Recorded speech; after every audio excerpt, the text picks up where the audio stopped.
It is Mind Shift Friday, and we are looking at skills versus papers. Two gentlemen with me in studio today. I've got Kimani Kinuthia. Kimani, how are you doing? I'm doing good. Good to have you again. Karibu sana. Thank you so much.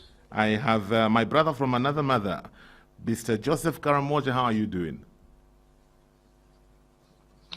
Can you hear me, Jose? He seems to have I'm frozen. fantastic, and it's good to be here this morning, James. Karibu sana, karibu yeah, I sana. can hear you. Can you hear me? Yes, now we can get you. Great. Let me begin Asante, it's good to be here. Yeah, it's let me good begin to be by here this morning. Begin by asking you, Kimani, in today's world, are papers overrated? No, they're not overrated. I think the understanding is that papers should come and complement the skills that you have as a person. Or if you have papers but you don't have the skills, then you should work towards getting the skills. And what job seekers need to know is that long are the days that when a diploma, a degree, or even a master's was a guarantee to a well-paying job. The Kenyan job market is heavily saturated with thousands of graduates in so many fields: accounting, procurement, HR, sales, marketing. So as a hiring manager, I can assure you, James, that papers don't always impress the employers. But don't misquote, education is very important. Yes. It's imperative to have a comprehensive and critical understanding of your field. Even in finance, have a very firm grip of what you do in your finance field. Your certificates matter because they prove your qualifications to the job. But is that all? No, I don't think that. I like how you've put it. Nimeona hapo umejitetea umejishield kiasi, but it's okay. Joseph, the reason I'm asking this question is because I feel like we got to a place where we put so much emphasis on the paper that, man, if I need papers, I know some dungeons in River Road that I can go and come with papers, if papers is what you need. And we've seen quite a number of people do that. Hence the question, are papers overrated? Joseph, what do you think? I think there needs to be a good balance. My thought is that we need to have a proper balance in terms of paper and skill. Actually would imagine that skill should lead to paper. And if you perfect your skill very well, you should have the papers to prove it at some point. However, I think at some point we neglected the value of a good skill that can deliver for an individual, and we started chasing paper so much. So a skill, we should work on our skills, we should invest on that. However, also the paper is important. James, I think, would you go and see a surgeon who does not have papers? Definitely not. I think it's important. Definitely not. So I think in my opinion, we need...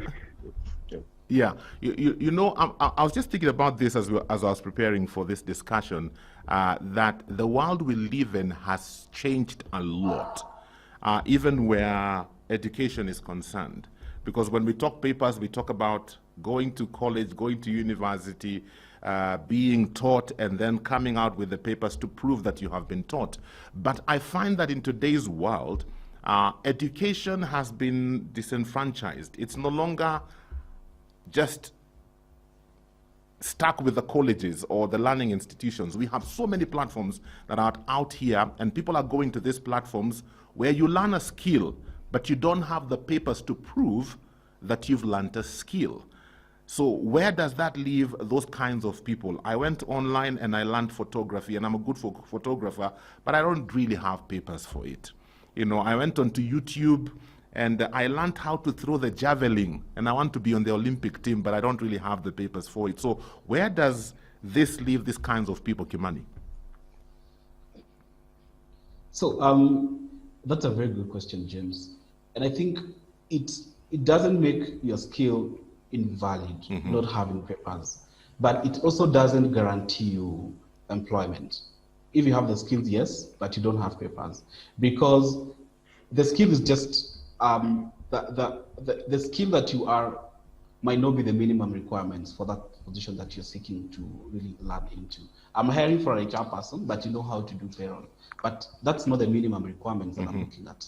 for that kind of position. With technology literally vanquishing the field of education, I think learning also is no longer confined to the walls of classroom. People are going to YouTube and learning a lot of stuff, but they also need to complement that with papers at the end of the day, because most employers, even though they may not really be looking at the papers that you have to start with, but they are equally important because that's the minimum their requirement that they're looking at for you to be able to secure that position. So they look at the papers, but yes, do you have the skills and do you have what it takes to really perform and deliver for that position? They're also looking at what else do you have on the table other than your degree. You have your degree, yes. You have the papers, yes. Can you really do the job? But more importantly, what else are you going to bring on the table? Do you have the soft skills?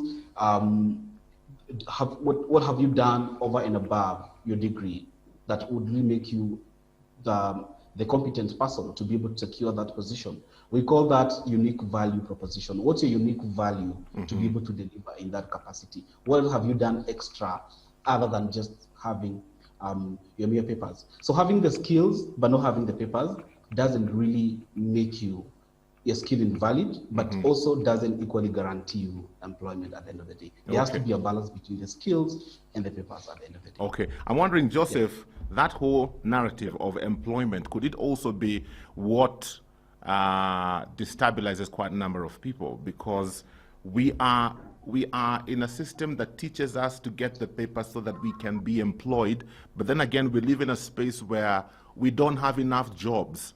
And so you have people who have got more degrees than a thermometer, as TD Jakes would say, and they're at home because I wonder, is it that they don't have a skill and only have papers? Because if I have a skill, can't I go out and do something with that skill? So I really wonder about that equation. Is also employment overrated? Joseph. You make a very good point. We seem to be having issues with your signal. You're on and off. The world is changing currently. Can you hear me? Yeah, now you're back. Okay. Am I on? Yes, right. Now you're on. Sorry. Yes, there's some internet connection. So you make a very good point with the whole employment vis-a-vis self-employment issue.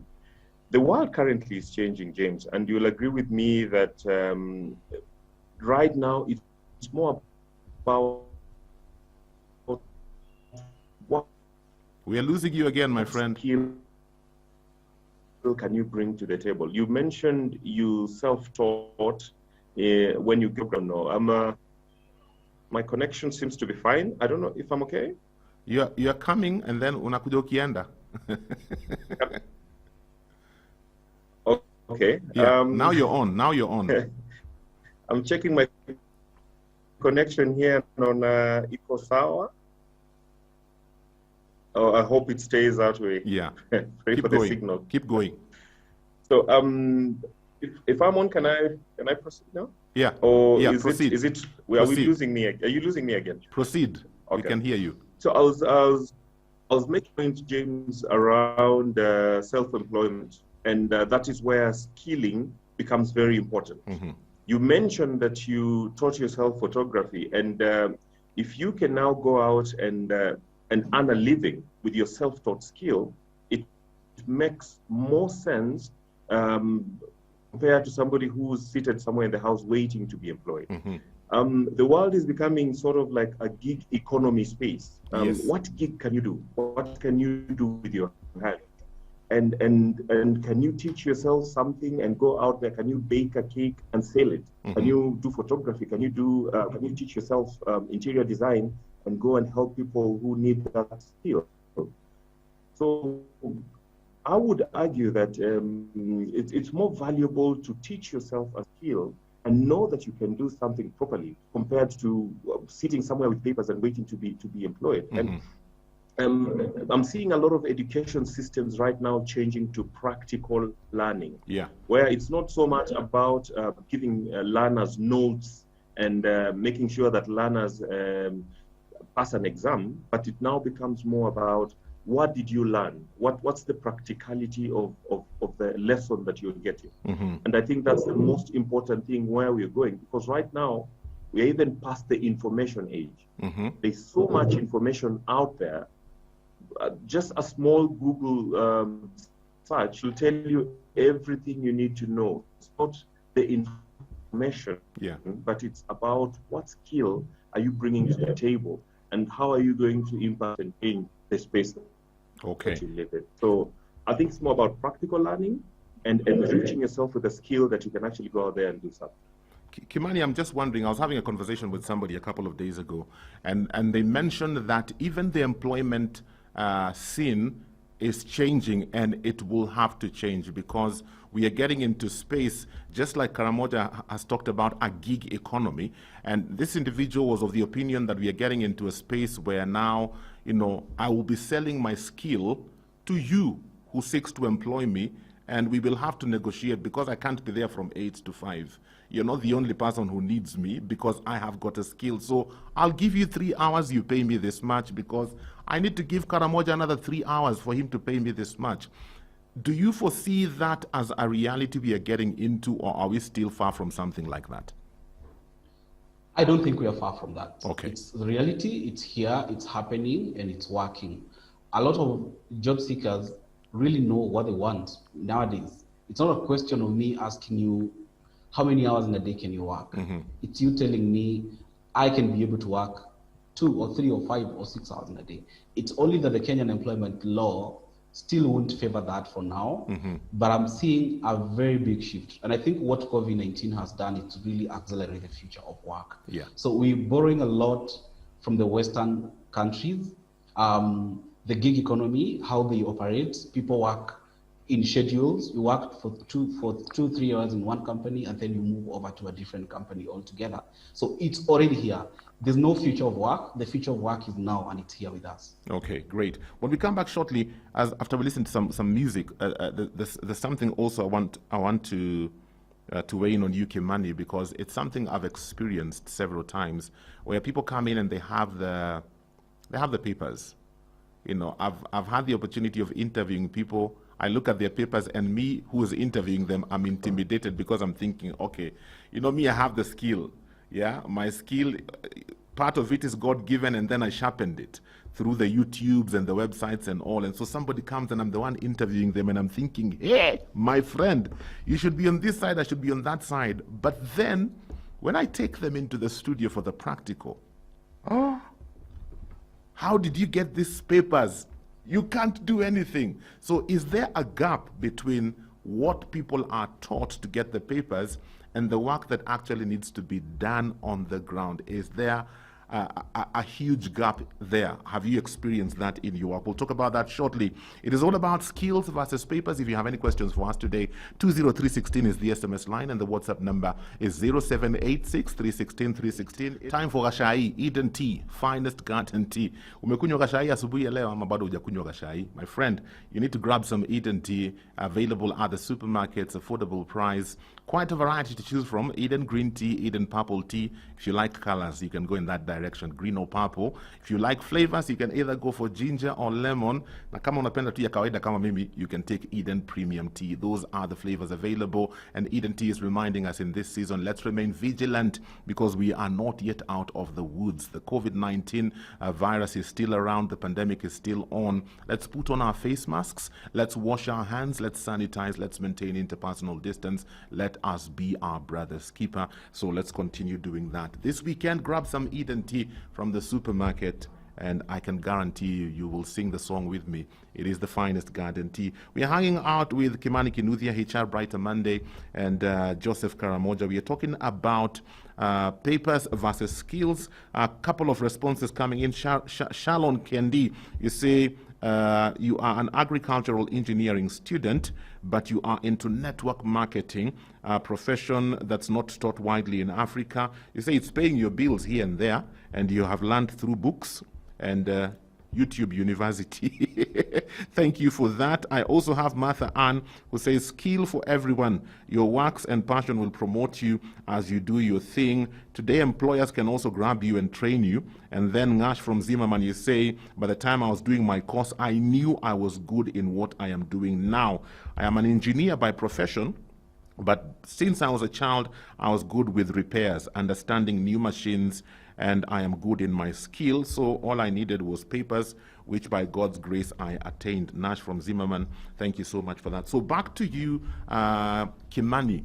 As I was saying earlier, sometimes there's such a gap between the papers and what the papers say you're qualified for and the actual work on the ground. Is that something you see a lot with the work that you do? And if it is, why do you think it happens? Yeah, that's actually, it is there. There's that gap. And I think the problem is not really the candidates or the guys who are coming for the interviews.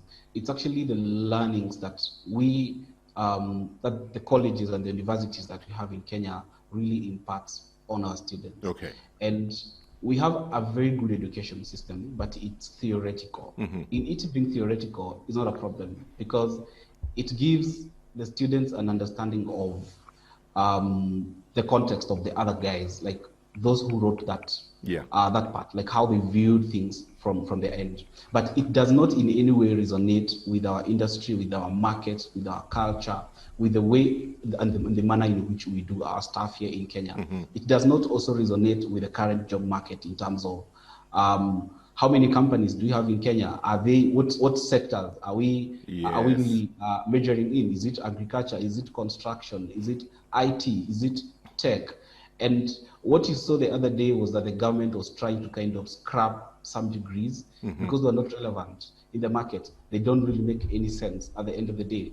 So candidates, yes, they go to school, they do these very nice courses, but when it comes to the job market, they don't have what it takes to be able to do. They don't even have an understanding of what exactly happens. Because there is also a major shift in the manner in which the day-to-day operations of every job function happens, even in HR itself. Traditionally, it used to be called personnel management. That's no longer there. Nowadays, we have a whole new sort of thinking towards working towards improving employee experience and leveraging on data and things like that. That's something that I wasn't taught in school. I think students need a lot of networking, a lot of really research, thorough understanding of what the industry needs from them. By the time they are moving into the industry, they have a firm grip, they have an added advantage over their colleagues in as far as what to do their job is concerned.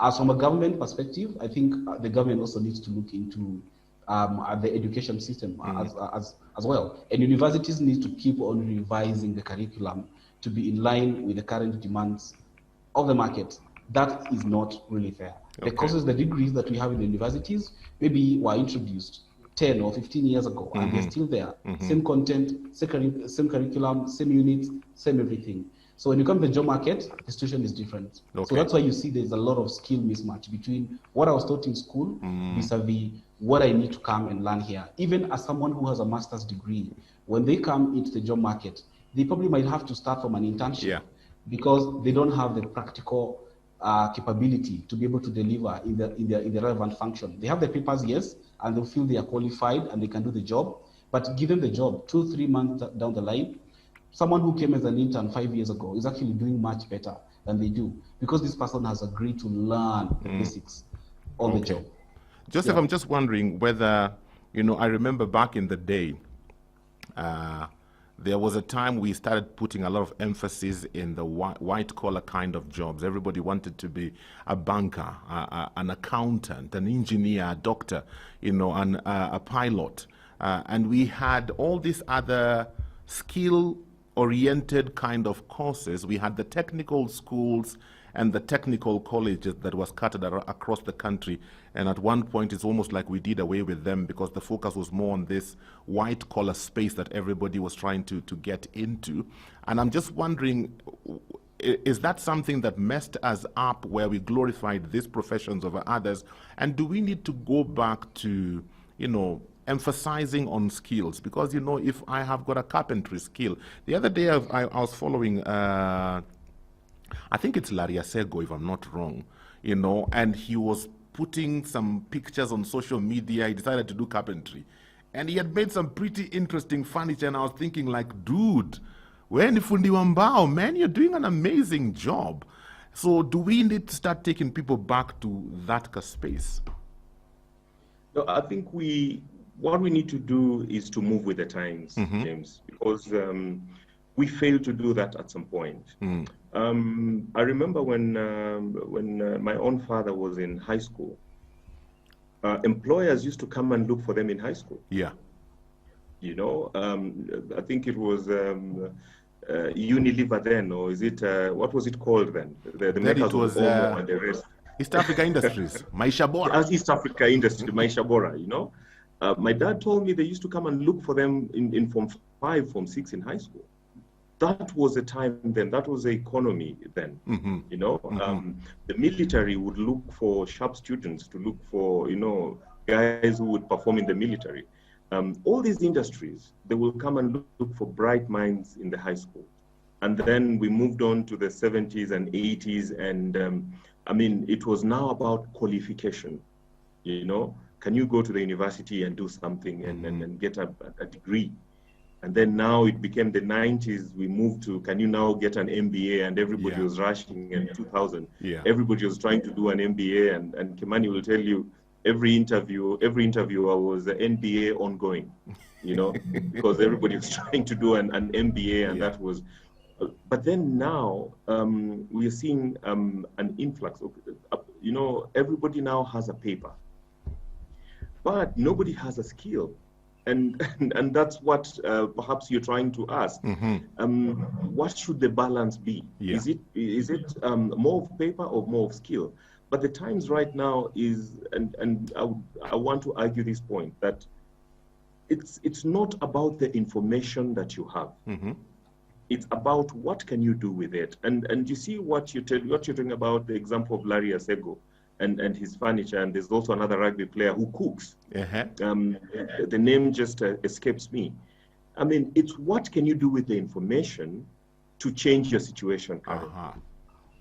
You see, I, for example, I'm a degree holder, but in my practice in marketing consulting, I realized that I had a shortage in digital marketing. So I went and did a diploma in digital marketing because it was very relevant for what I was doing.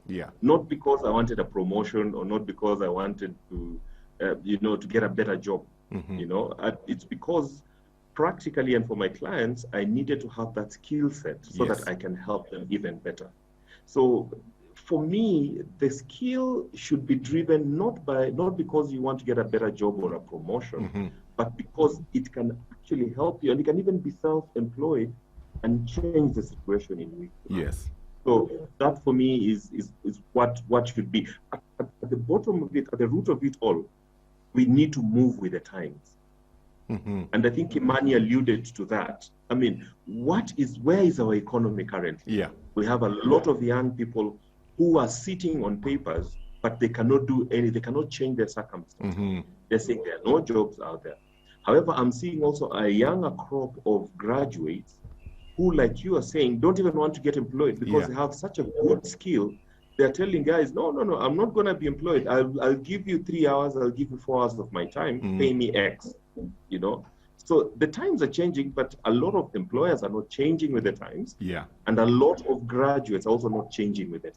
So that's where I think the problem is. Wow. Gentlemen, I wish I had more time, but my producer is whispering in my ear, telling me we are out of time, but we will definitely do this again. But I love what both of you have shared.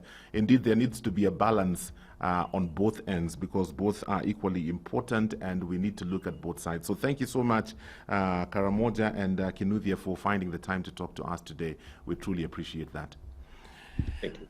I'm out of time for today, my friends. This and more of our shows, log on to www.familymediaonline.com to enjoy a wide variety of programs, from current affairs to testimonials and features, pastoral and inspirational shows, kids entertainment, and so much more. Also stream live on www.familymedia.tv.